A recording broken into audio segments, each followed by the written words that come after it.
back, rejects. Welcome back, friends. Welcome back, viewers. Welcome back, everybody in the midst of the Twitch world, wherever you may be. Good morning, good afternoon, good evening, whatever time it may be. We are so glad to be here benefiting Planned Parenthood Federation of America. Planned Parenthood states that your health is our highest priority, and we believe your body is your own, a mission that affects many members of RAF and is highly valued. Planned Parenthood provides access to safe birth control in whatever form that may be, hormone therapies, STI treatments, and more. You can donate to the cause by typing exclamation point donate in chat. We have a wonderful run coming up for you right now, but before we get into that, I'd like to just take a quick second to talk about some of the donation incentives we have right now. We did just open a bid war for the next run of Splatoon 3 for the hairstyle. We've got Afro, Punk, Pony, and Fade. Personally, I'm rooting for that Afro, so make sure to exclamation point donate and get those donations in. And we are roughly $130 away from hitting our next goal from Rapid Fire 2023. That'll be our next milestone at $3,421.62. And we also have an incentive open for Solar Ash to get that true ending. We are about $55 away from hitting that. I believe in you guys. I know we can make it. Now, without further ado, I believe we have an Animal Crossing Wild World run, All Debts by brandino59. Take it away, gamer. Hello. Good morning, everyone, and welcome to part 2 of the Animal Crossing block today. We had an awesome Golden Rod speedrun from Felly that went really well. Extremely well, in fact. I believe they PB'd, which is just about as well as you can ask. I'm really excited to show off this game today. For those who haven't seen it, Wild World is quite a busted game and has a lot of glitches in it. We're going to be using a few, but you know, it's going to be important to pay off Tom Nook. And I'm here today with a very good friend of mine. Somebody help me get into this speedrun, Allegro, if you want to say hi to the folks. Hello. I have run this game for quite a few years, on and off, but yeah, this is a very interesting category y'all are going to be watching this fine morning, even though it looks like it's nighttime in game. I swear it's morning in the real world. But I think we can go ahead and begin. Before we start, I believe we have a bid war going on as to the gender of our villager. Momo, could you tell me what the result of that is? The result of that is we had about $110 for female and $0 for male. So in a landslide, you are going to be playing as a female villager today. Cool. We don't normally get to do that because male is the first dialogue option and we're usually mashing through, so that'll be fun. So I guess without further ado, I think we should go ahead and start. So I'm going to go ahead and give us a countdown here of 3, 2, 1. Gamer time. All right, so first things first, we're in Captain's car. You might remember him as the he ferried you to and from your Game Boy Advance island in Animal Crossing 1. Oh, wait. I just said I was a dude. Let me reset that real fast. I pressed the A button a little bit too quickly. That's okay. Really quick fix here. I'm used to... I swear I pressed down on the menu, but it did not register, but that's okay. It's a small dialogue option to get through. Sometimes the selecting an option can be a little delayed, no matter if you're playing on VC or DS. There we go. There you go. All right. We've successfully selected our gender, and we've named our villager and town a single character because that's all you need. And hang on, we've got an important dialogue option here. Yeah. Brandon's going to check the second one down, and that's going to be important for how the town is going to be generated. More specifically, where our house will be placed. Yes, this is make sure that our house is close to the post office, and for paying off our debts, that's going to be huge later. And there's our wonderful villager. We'll name them RAF. Stepping out into a beautiful world, RAF is ready to buy their first house.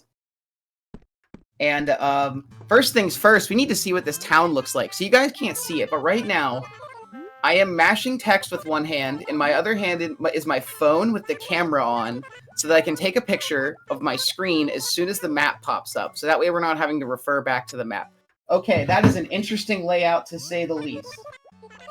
Almost everything worked out except for the Nook's location. Yeah. Allegro, do you want to explain what we're looking for when we're looking at the map? Okay, so generally for a good town layout, you want to have your houses all clustered together, really close by and nearby nooks. And you're basically just wanting your house, town hall, all that grouped together, all in a nice tight little package, because you want the chores to go quickly. You don't Yes. want to spend a lot of time just running around, having to go from different place to place. But Nooks was kind of on the opposite side of town, so we were mostly This is there mostly a with good town setup, layout. except for the Nook's placement, which happened. Oh, and look, we can see one of our villagers in the background. That's important because we need to talk to all of our villagers before heading into Nook's. And so 2 villagers are outside of their house, 1 villager is inside of their house. The 2 villagers that are outside of their house can wander to anywhere. They can be right in front of their house, or they can be in Kalamazoo, Michigan. It's really what happens at the moment of the run. But luckily, we already got 1 villager here, and we're talking them a little bit extra here, because this mission is not considered done to Tom Nook until you've told a villager your birthday. All right, so now we're looking for another villager here. Let me make sure that this isn't the house of who we just talked to. It is not. All right, so it looks like they're somewhere in Michigan. Luckily, we have the villager inside their house, so we can go grab them while we're trying to find the last guy. Right in front of the house, thank God. Now, I don't read Japanese, nor do I know all the villagers' names, so typically I try to memorize a couple characters of each of their names, or at least I try to memorize characters for up to 2 of the villagers, because then you can play Process of Elimination for the character that you don't recognize. And oh, there he is. I think that's Jay? Yeah, that's Jay. Alright, that's all the villagers. I need to head to Tom Nook now. It's important to note that Nook would not really check to see if you've actually visited all the villagers until, like, the second chore, after you've done the flowers and whatnot, so Nook will let you know that you didn't meet everybody. Our first official chore is putting on the uniform, and we get paid for that. I wish I got paid for just doing that. Alright, we're a Nook's employee to the core now. So that means it's time for our second chore. Please plant some flowers. Now, Nook is not really... one thing that's kind of something you're going to find out about Nook's chores is that Nook's standards for quality are extraordinarily low. And although he wants us to plant flowers and trees and stuff and make his shop look pretty, they don't have to go in front of that shop. And you might be wondering why we're running back here. And it's because in order to finish all of our intros, after entering Nook's for the first time, Tortimer appears. And we can't actually finish intros until we've talked to Tortimer. Now I'm going to go ahead and plant all the stuff Nook gave me about several miles away from the shop. The important thing is that it's out of our inventory and in the ground, and that's all he's looking for. Like I said, Nook's standards for work are extraordinarily low. Which is good for me, which means I can make these chores go by a lot faster. But this will actually... Going in now that we've done the second chore, Nook is going to ask us if we've met everybody, and we have. In fact, we've even told a villager our birthday, so we're real good friends now. So he's like, alright, please start delivering. Now, these chores are just as random as everything else in the game. But there is a line of logic to the chores in that it's basically the way that chores are determined. So, like, 1 villager is selected for your first delivery, 1 villager is selected to have a letter delivered to them, and after the oh my god, I can't say it. After the letter is delivered, you guys would not believe how hard I stumbled over that word. The villager will then order a watering can from Nook, and then another villager will get a carpet at some point. So this is our first villager, which means that we won't be delivering or talking to them for the rest of the run now, because they received their first item. But, you know what? They're happy to have it, and they'll give us something in return that we're eventually going to overwrite. But it's nice in the moment, right? Like, thank them. They gave us a beautiful item. So, we're all nice and delivered there. And now we want to head back to Nook. One reason that having Nooks this far away from the villagers is not... Oh, and there's a pitfall. The classic. I've lost time on some really good intros to randomly falling into a pitfall before. But yeah, you want Nook to be as close to the villagers as possible for this reason, because we're going to be doing a lot of ferrying stuff back and forth. Alright. This is the most important chore of the game, and you're about to find out. But Nook is asking... Whoops. That's a Wii U moment. I should mention, we are playing on the Nintendo Wii U, on the Japanese 1.0 version of the game, as it allows us to do what we're going to be doing here in a minute. But we need to head on over to the post office, and I need to stand on the left side of it because my house is actually located to the left of it. Now, before we get started, I'm going to create a save state just in case I mess up this next part that I'm doing. Normally, you would not be allowed to do this mid-run, but for the viewing pleasure of all you wonderful people, we want to make sure that we don't mess up the glitch. Alright, so he wants us to write a letter. Yeah, so this is where the magic's going to happen. Alright, I need to focus for a second, so I'm gonna do the glitch, and then we'll talk about it. So hang on, this is a very precise glitch. So I'm gonna type this exact character, an entire row full. Oh my god, I'm not used to the female villager voice. Then I'm gonna paste it once, backspace, space, double tap Y so that we're now on the top here. So 1, 2, 3, 4, 5, 6, 7, 8. 1, 2, 3, 4, 5. I just did a paste and then an erase, and now back up here, I'm going to select copy, and I'm going to paste 13 times. 1, 2, 3, 4, 5, 6, 7, 8, 9, 10, 11, 12, 13. Now I'm going to type 6 characters. 1, 2, 3, 4, 5, 6. That's a beautiful letter. I would love to receive that in the mail. And now we're rich. Beyond our wildest dreams. And you'll notice that door didn't work properly. We'll find out why in a minute. But now we have 17 million bells in our inventory. Yes. We need to put some of that away. So basically what Brandino has done is what's called letter header glitch. And basically, Brandino went out of bounds with that letter and basically overflowed that text into the RAM, and that basically overflowed the bell count and manipulated the inventory in a specific way. Now, you saw Brandino drop something. Yeah, this is gonna turn out to be... Nooks. Yeah, that's just... Yeah, he just dropped a copy of Nook's store right there. He's just chilling here now. He's got 2 locations. He just opened his second one. That's a successful businessman, if I've ever heard of it. So yeah, this glitch is exclusive to the Japanese 1.0, which thankfully this was released on VC for some reason. There is a Japanese 1.1 that actually patched this version. That's basically what became of the American 1.0.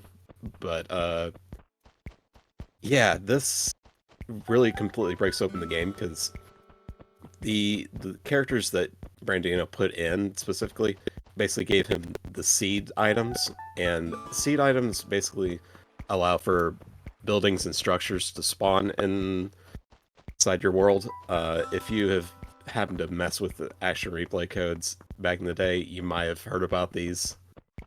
So yeah, there's a couple items that you can put in your inventory that essentially count as objects in a game like Nook or like a post office. You can put them down, and there's quite a lot of them. You can actually brick the game by overfilling it with these items. Had to take a small stroll around town to find Jay.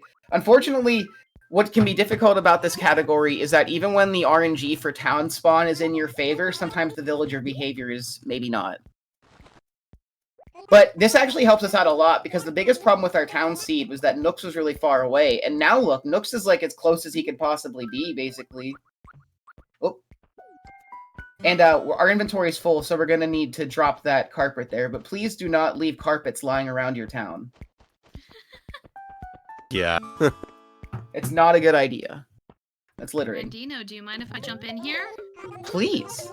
Alrighty, we do have a donation. We have $20 from Etchy, who says, You know I had to donate for those coasters, which is an amazing reminder that we do have a prize available right now. We have 2 amazing Animal Crossing coasters made out of wood, and they're painted as well. Made by Shadow and Cygnus, and that is a $20 to get into that raffle. Just make sure you select it when you hit incentive, or when you're donating, and you will be in for that incentive.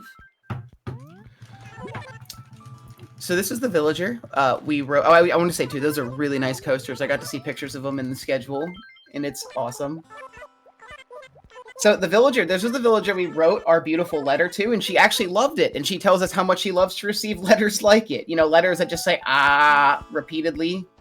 She loved it. Fun fact about the glitch. Very specific fun fact about the glitch. If the villager whom you've delivered to has a name of 6 characters, then the glitch causes the game to crash when they present you with the letter later on, which is just extraordinarily funny. Tom Nook has now asked us to write some kind of blurb about Nook's cranny on the town bulletin board, and so I've done that by making a blank one. And like I alluded to before, the standards for our work are extraordinarily low. So all we had to do was put a blank one up, and Tom Nook has given up and said, you know what, that's fine, I'll pay you anyway. And you know what, that's all we're looking for. And that's finished out our chores. Our character officially owns our home. Yay! If only I could do that in real life. I know, right?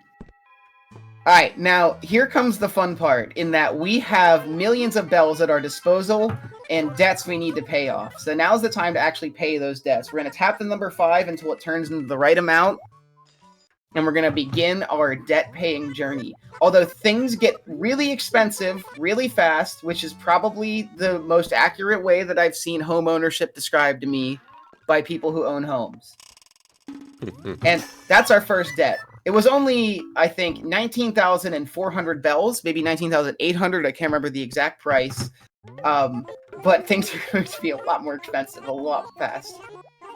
So now Tom Nook is like, hey, you paid it all off. Don't you want something new? And what color do you want the roof? And we've decided, so now we need to advance the day in-game because, of course, houses are not built in a day. If they are, I don't know if I would trust them. And one of the nice things about playing on Wii U is that this save right here that we're doing is extremely fast. On the DS version, that save takes maybe like 15-20 seconds. Just because I think of the actually DS. a little longer. It's really long, yeah. That's a huge benefit of playing on Wii U. Also, the game just like has like faster moment-to-moment gameplay, like entering and leaving houses and stuff like that. So it's really nice. And this loading back in, all of this is sped up for us by our lovely dual-screen Wii U. Fun fact: second DS game being played on Wii U at this event. The first being Phantom Hourglass by Pippi. So the Wii U lives on in DS emulation, which, you know, I guess that was always its goal. So Tom Nook, he's actually the first day that you actually like have your full house to yourself.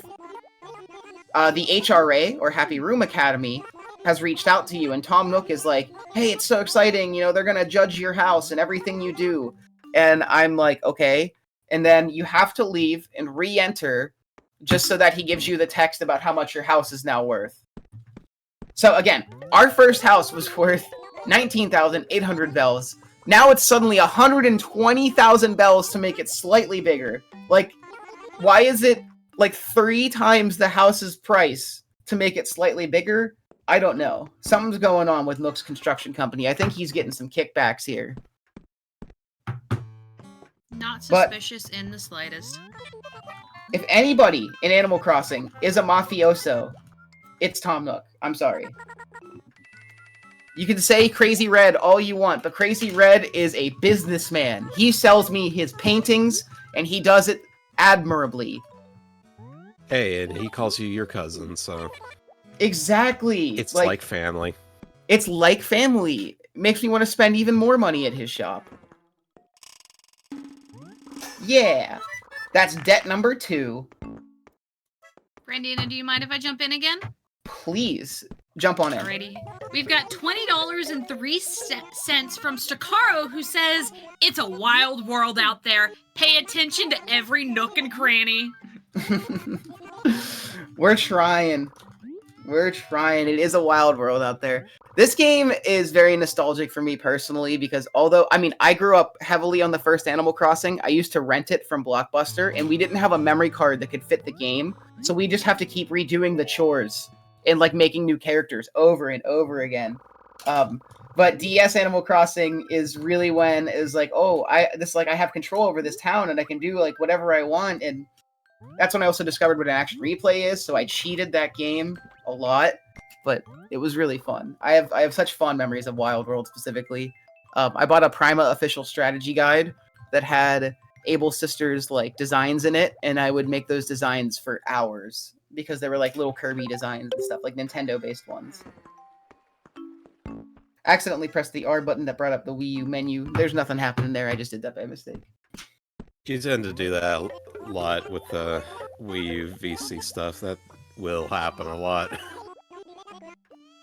For how much I've done like Wii U VC DS stuff, this and like Star Fox Command, it happens. It's the same with Phantom Hourglass too. It is so easy to accidentally open the Wii U menu through all of it. And once again, Tom Nook has raised prices heavily between houses because now we're 120,000 to 300,000 bells. Something is up here. These numbers just aren't clicking for me. But yet I'm paying them anyway because I'm rich. Alright, that's debt number 3. Go ahead. Yeah. No, another thing to note is that Brandino had put all the money into the bank account. You might be thinking, why don't we just pull it from the pocket?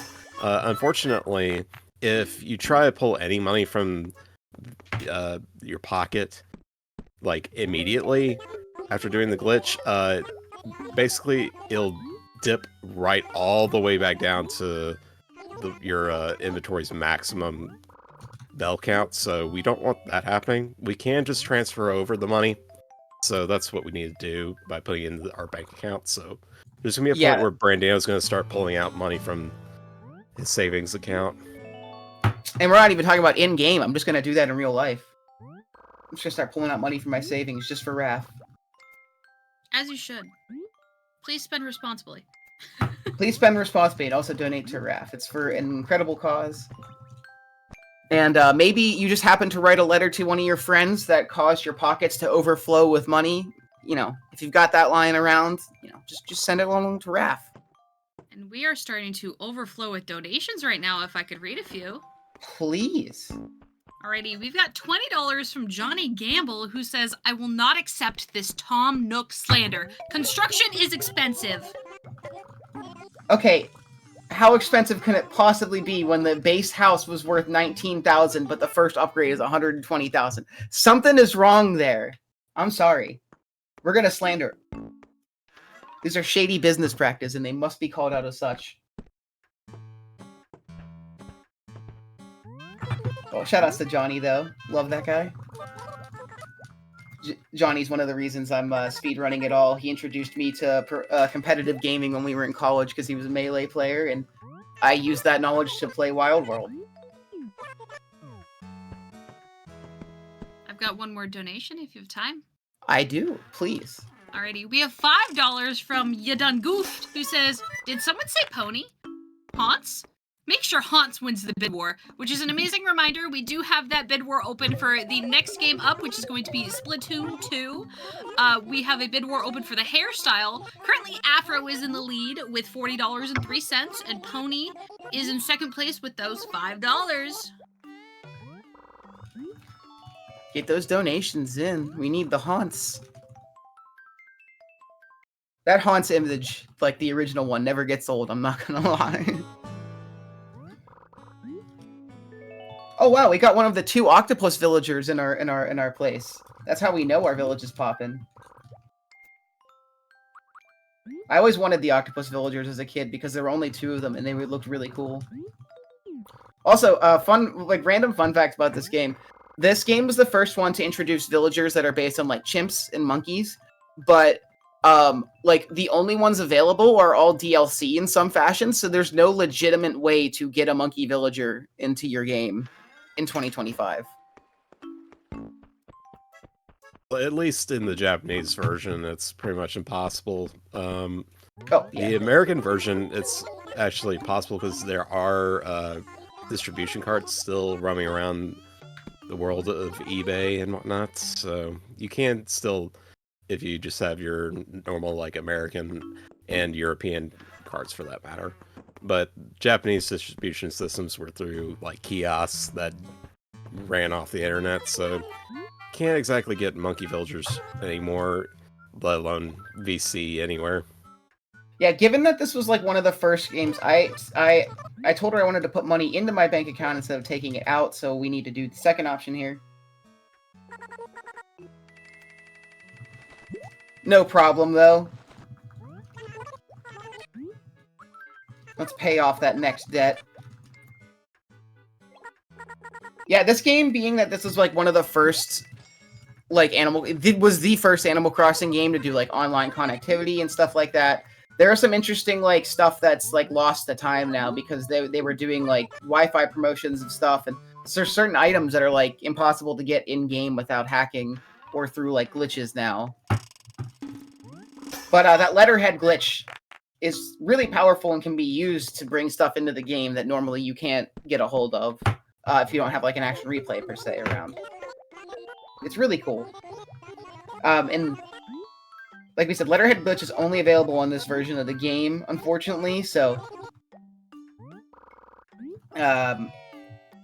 you have to use Japanese 1.0 if you want to be able to do any of this. Now, there are other glitches that do exist, and all debts, the American version at least, used to run differently. Do you want to talk about that, Allegro? Yeah, there used to be, well, there still is a glitch that's used in the non-letterheader glitch categories, where you can kind of like swap. It's kind of weird. You have to use like a single-tiled table, and basically like swap around your bells on a box. It's really weird how it works, but you can rack up enough money to start duplicating and everything. So it's one of those things you have to kind of see it in action to understand what's kind of going on. But we don't get to see that here. From my understanding, too, letterhead glitch was known to the Japanese community for a while. It just hadn't been like communicated, which is why it took a while for it to enter into other runs. But it's been around for a couple years now, at least. It's difficult to understand because you have to do a lot of hexadecimal in Japanese, which can be, difficult if you're not a native reader or speaker. But like, this glitch has applications for every category of the game, basically. Because, like, okay, imagine Golden Net, right? Well, in order to start the run, what they'll do is they will actually letterhead glitch the Golden Net into their inventory. And they don't do that to win it. It's not like SRM where it, like, counts as, like, that, having it now. But they essentially put it in their inventory and use the Golden Net to acquire the Golden Net. It's like a weird catch-22 kind of like backwards logic, but it's extremely useful for that reason, because you don't even have to buy a net. You just need to put it into your inventory. Yeah, don't have to go through the chore segment at all. And same applies to like a golden watering can, where you can just get a letter from Copper and Booker at the gate, like the moment you walk into your town, and then you can just start letterhead glitch a bunch of gold roses, and you can just start playing around your town. And yeah, that will actually count towards getting the golden can, as long as you have enough flowers spread across all the acres, which, yes, the Wild World actually does have an acre system. It's just kind of hidden. But yeah, you do that, and Pelly will be like, there you go, town is looking mighty fine. Have this golden watering can. And Allegro is actually working on doing all golden tolls as a speed run, which is really cool. I should mention, we're running up on the last debt here, so time will be coming up when we exit the building and do our little dance after paying the last debt. So I'll make sure to let you know. But first, Tom Nook trolls us. He's like, "Hey, that was your new price is 9,480 bells." He's like, "Oh, I'm sorry, I misspoke. It's 948,000 bells." It's like, you're so rude, Mr. Nook. He plays games. I don't like it. You play video games. But he's playing games with my heart. It's different. Alright, we need to take out the last bits of money here so that we can pay off our debt. Paying off this debt faster than I've been able to pay off mine in real life. Maybe I need to take a few cues from my Animal Crossing character. Now, we're paying it off, but the run doesn't officially end until we walk outside and do our little dance. So time's coming up here as soon as we get outside. So wait for it. Wait for it. And time! We've done it. We're debt-free. GG's! And we've got a nice little GG's. mansion to our name. I just want to show you what all you folks at RAF are helping us create. Something beautiful here. You should show all the furniture you got in your house. Yeah, let's look at our beautiful house for a second. We've got so much furniture, like a tape deck and a candle. It lights Please up don't tell really anyone I live well. like this. What more could you need? We're living off ice soup now. We paid off all of our debt. It's ice soup time. What more Hey. could you need? You have a house.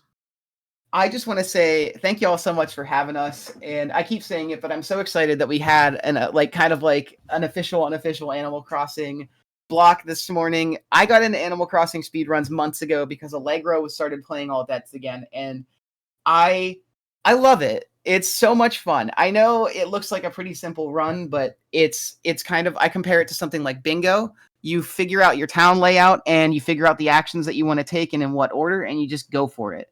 And that's what makes it really interesting as a speed run. It's not super glitch heavy. It's mostly just text mashing and reacting to RNG, but that can still be really fun. Anytime I start up the title screen, it's like this could potentially be the best run I ever have as long as the town layout's in my favor. So I recommend if you like speedruns and maybe you like some lower stakes speedruns, Animal Crossing might be for you. Check them out. There's a bunch of them and a very, very nice community. Shout outs to RAF for having us all here. Please donate. The cause is a really good one, and we have awesome prizes from people who work very hard for them. Thank you to our host, Momo. And thank you to our restreamer and all-around RAF creator Variety. Very happy to have been here multiple times. Anything else y'all want to say? I got nothing. Alrighty. Well, thank you so much, Brandino and Allegro, for being here. Brandino, that was an amazing run. Thank you so much for being here, and thank you for all the donations and stuff during that time. We appreciate all of you. Thank you for being a part of Rejects and Friends. We will be right back in just a little bit, and as we prepare for Splatoon 3.